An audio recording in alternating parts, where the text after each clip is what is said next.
नमस्कार, बहुत स्वागत है आप सभी का। आप देख रहे हैं न्यूज़ 18 का डिजिटल प्लेटफॉर्म। मैं हूं आपके साथ पूजा सचदेवा। ईरान और इजराइल के बीच युद्ध चला 12 दिनों तक और 12 दिनों के बाद सीज फायर का ऐलान हो गया।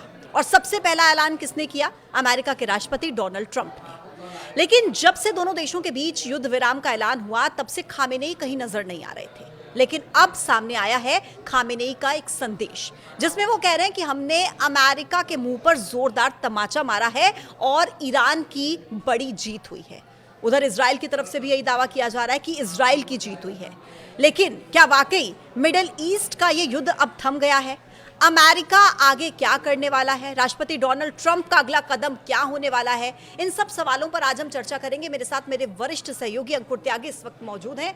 अंकुर जी, सबसे पहला सवाल आपसे ये है कि खामेनेई जो ये कह रहे हैं कि ये ईरान की जीत है, उधर इजराइल भी यही दावा कर रहा है, एक्चुअल में जीता कौन है और क्या सच में युद्ध विराम हो चुका है? देखिए पूजा, सबसे पहली बात तो ये है कि जब भी कोई लड़ाई होती है इस दुनिया में, तो हर देश अपनी अपनी जनता को ये बताता है कि हमारी जीत हुई है। तो ऐसे ही ईरान ने भी अपनी जनता को बताया कि इस लड़ाई में उनकी जीत हुई है, और ऐसे ही इजराइल ने भी अपनी जनता को बताया कि उन्होंने जो उनका मकसद था न्यूक्लियर प्लांट्स को ख़त्म करना, उसमें वो कामयाब रहे हैं। अब कोई दिक्कत नहीं है। लेकिन एक्चुअल सिचुएशन जो होती है वो हमेशा अलग होती है। एक्चुअल सिचुएशन क्या है? अब मौजूदा स्थिति ये है कि ईरान को भी काफ़ी नुकसान हुआ है और इजराइल को भी नुकसान हुआ है।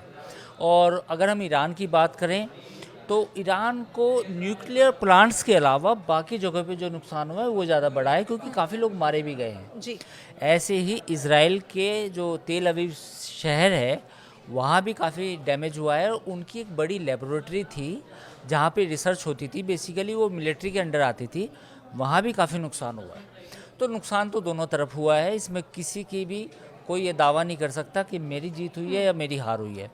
लेकिन बवाल मचा है न्यूक्लियर प्लांट्स को लेकर, वो मैं आगे आपको बताऊंगा जब आप ये सवाल पूछेंगे। बिल्कुल, न्यूक्लियर प्लांट्स को लेकर मेरे मन में एक बहुत बड़ा सवाल है। लेकिन उससे पहले मुझे लगता है दर्शक भी ये जानना चाहेंगे कि जब से युद्ध विराम हुआ उसके बाद से अब तक खामेनेई को किसी ने नहीं देखा।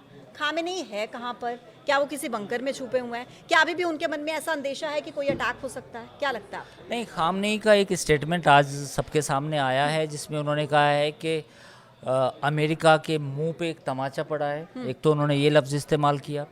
दूसरा उन्होंने ये कहा कि ईरान, इस लड़ाई में ईरान की जो जीत हुई है वो जीत हुई है। तो खामनेई का स्टेटमेंट आया है। हाँ, ये बात बिल्कुल सही है आपकी कि वो जनता के सामने नहीं आए जैसे पहले आते थे। जी।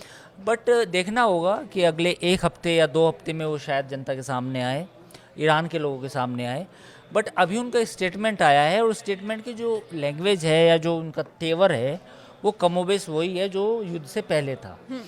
तो तेवर में कोई बदलाव नहीं हुआ। तो उस तेवर को देख के ये नहीं कहा जा सकता कि भाई उनके रुख में कोई नरमी आई हो अमेरिका के प्रति या इजराइल के प्रति। तो ऐसा कुछ दिखाई नहीं दे रहा। लेकिन अंकुर जी, ये भी कहा जा रहा है कि खामेनेई की तरफ से जो स्टेटमेंट दिया गया उसमें उन्होंने ये भी कहा है कि आगे भी युद्ध हो सकता है, आगे भी हमला किया जा सकता है। हाँ बिल्कुल, जो उन्होंने स्टेटमेंट दिया है उसमें उन्होंने साफ तौर पे कहा है कि हम आगे भी अमेरिका के बेस को निशाना बना सकते हैं, हम आगे भी इजराइल को निशाना बना सकते हैं। तो जो पहला सवाल आपने पूछा था, बिल्कुल वहीं घूम के आगे कि लड़ाई अभी ख़त्म नहीं हुई है, दोबारा से हो सकती है, कभी भी हो सकती है, 2 4 6 महीने बाद या 1 साल बाद। और ये अब पूरी दुनिया में यही तनाजुर कह लें या एक तरह से यही तकाजा कह लो। मतलब रूस यूक्रेन की लड़ाई ख़त्म नहीं हुई, ऑपरेशन सिंदूर भी अभी जारी है। और ईरान ने भी अब कह दिया कि भाई हमारी जिसके साथ लड़ाई थी इजराइल और अमेरिका के साथ जो भी थी वो भी जारी है। तो मतलब सब कुछ जारी है, अभी सब कुछ चल रहा है। हाँ, पूरी लेकिन दुनिया अब में। अगर मैं अमेरिका के राष्ट्रपति डोनाल्ड ट्रंप की यहाँ पर बात करूँ, उनको बीच में लेकर आऊँ, देखिए जब से सेकेंड इनिंग्स स्टार्ट हुई है डोनाल्ड ट्रंप की, बहुत अनप्रिडिक्टेबल से नजर आते हैं। उन्होंने पहले क्या किया कि परमाणु स्थानों पर निशाना बनाया ईरान के, फिर उसके बाद खुद ही वो युद्ध विराम का भी ऐलान कर देते हैं। क्या चाहते हैं ट्रंप? क्या लगता है आपको? देखिए, ट्रंप को हम पहले भी अपने वीडियो में बता चुके हैं, ट्रंप को समझना बहुत मुश्किल है। उनको कुछ लोग अलग अलग संज्ञा भी दे रहे हैं, हम उन संज्ञा पर नहीं जाएंगे, उन नाउन्स पे नहीं जाएंगे। डोनाल्ड ट्रंप बेसिकली, लेकिन डोनाल्ड ट्रंप एक चीज़ है कि वो हर चीज़ को व्यापार के तौर पर देखते हैं। उनकी एक किताब है जो उन्होंने डील पे लिखी है कि how to make a deal, वो उस किताब में उन्होंने कहा था कि पहले आदमी को इतना परेशान कर दो कि फिर वो आपसे डील कर ले। तो मुझे लगता है कि शायद वो उसी सिद्धांत पे काम कर रहे हैं कि पहले आदमी को परेशान कर दो कि वो आपकी बात मान ले। तो ईरान के साथ भी उन्होंने यही किया, पहले उसे पहले परेशान किया, अब अटैक हुआ, अब फिर कभी तारीफ़ कर देते हैं कि ईरान ने बहुत अच्छी लड़ाई लड़ी, और कभी वो फिर वही कह देते हैं कि अगर भविष्य में भी ज़रूरत पड़ी तो अटैक हो सकते हैं, साथ ही जो ईरान पे जो प्रतिबंध लगाए गए हैं उनको नहीं हटाया जाएगा। तो ये भी एक बड़ी बात है। तो ट्रम्प को समझना मुश्किल ही नहीं, नामुमकिन है, लेकिन एक चीज़ समझिए कि ट्रम्प को मालूम है कि वो क्या कर रहे हैं, क्योंकि वो बैक ऑफ द माइंड वो चलता रहता है।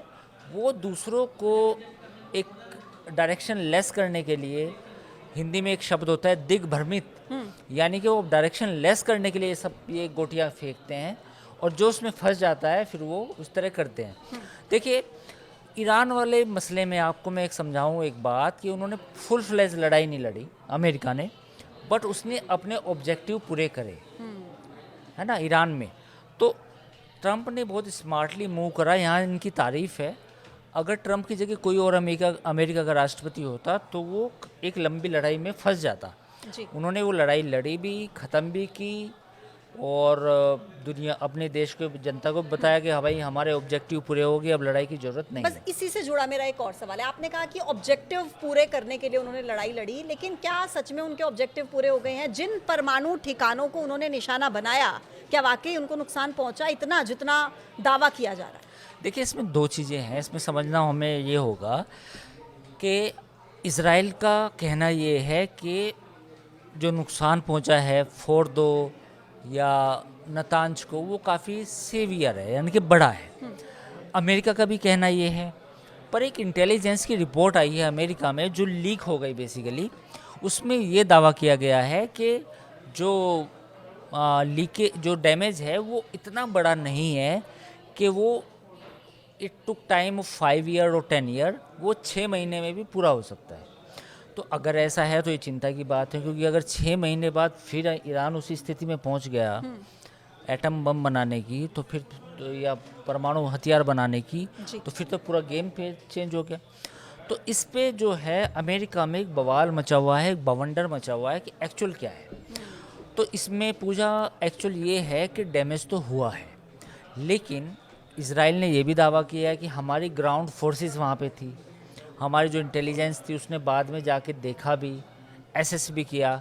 लेकिन मेरा मानना ये है कि डैमेज हुआ है, पर अगर ईरान पूरी ताकत से फिर से उसे रीबिल्ड करे जी। और इसमें अगर चीन उनकी मदद करने लगे या रशिया मदद करने लगे, तो फिर ये डैमेज ऐसा नहीं है कि इसमें सालों लगेंगे। लेकिन अगर ईरान इसे रीबिल्ड करने की कोशिश करेगा, तब फिर ये लड़ाई और स्ट्रगल की सिचुएशन क्रिएट हो सकती है। बिल्कुल, लड़ाई तो है, लड़ाई तो अभी भी दोनों तरफ से कहा गया है कि अगर भविष्य में कुछ होता है तो फिर लड़ाई होगी। इवन जो आयतुल्ला खामनेई का जो बयान है लेटेस्ट, उन्होंने कहा है कि भाई हम अमेरिका के मुंह पे तमाचा मारा है और हम जवाब देंगे, भविष्य में भी, फ्यूचर में भी हम जवाब देंगे, भविष्य में भी जवाब देंगे। तो ये तो जारी है। तो ये तो लड़ाई 1-1.5 साल बाद फिर हो सकती है, 6 महीने बाद फिर हो सकती है अगर कुछ हुआ। बिल्कुल। अब एक स्टेटमेंट पर आते हैं पाकिस्तान की। पाकिस्तान देखिए, राष्ट्रपति डोनाल्ड ट्रंप के लिए नोबेल पुरस्कार की मांग कर रहा था, और फिर अब जब अमेरिका की तरफ से हमला कर दिया गया ईरान पर, यूएनएससी की जो बैठक हुई उसमें हमने देखा कि पाकिस्तान ने विरोध किया इस हमले का।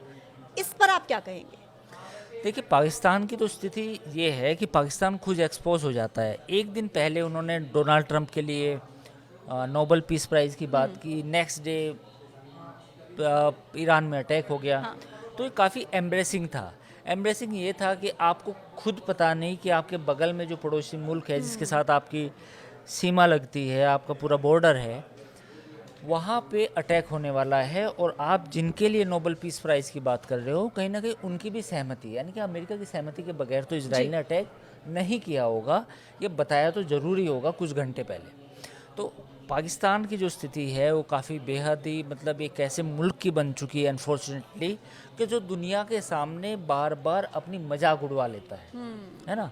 उसको यही नहीं पता कि बेसिकली लॉन्ग टर्म में जो डिप्लोमेसी होती है वो कैसे होती है, और एज ए कंट्री आपको कैसे अपने इंटरेस्ट सर्व करने होते हैं। वो जहाँ भी जाते हैं वो सिर्फ शॉर्ट टर्म गेंस देखते हैं कि मेरा ये फ़ायदा हो जाए, यहाँ से हमें पैसे मिल जाएं या कुछ हो जाए।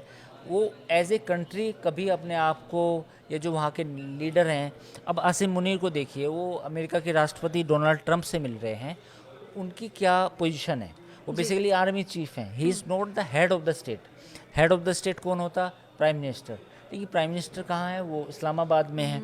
और आसिम मुनीर कहाँ है? वाशिंगटन डीसी में है।